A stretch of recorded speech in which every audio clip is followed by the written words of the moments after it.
नमस्कार. ओम शांती. Good afternoon. पहिल्या दिवसाच्या आवाजामध्ये आणि आत्ताच्या आवाजामध्ये एनर्जी आहे. या 3 दिवसाच्या कार्यशाळेमध्ये मला असं वाटतं की नक्कीच तुम्ही सगळे चार्ज झाला असाल, कारण या ठिकाणी मुख्य सेंटरचं वातावरण जे मेडिटेटिव्ह एन्व्हायरमेंट आहे ते.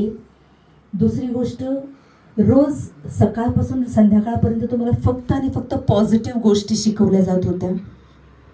तिसरी गोष्ट, या ठिकाणी जे रोज जेवण मिळत होतं ते एक सात्विक फूड, सात्विक वातावरण, सात्विक विचार आणि सात्विक अन्न आणि सात्विक संघ, या चारही गोष्टीच्या एक सुंदर समन्वयाने आपण सगळेजण मला वाटतं फुल चार्ज झाले असाल आणि ती सात्विकता सोबत घेऊन जाताल.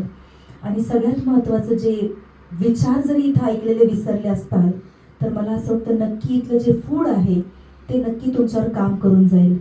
कारण म्हटलं जातं जसं फूड तसं मूड, जसं अन्न तसं मन.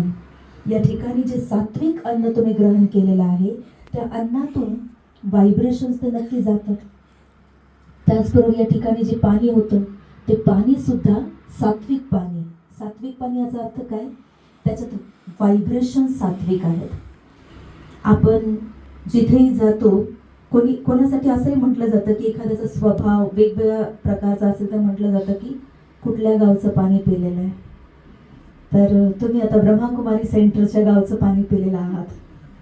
त्याच्यामुळे नक्कीच तुमच्या आचार विचार व्यवहारामध्ये त्या पाण्याच्या स्वरूपात तरी चांगले प्रकंपन नक्कीच जाते.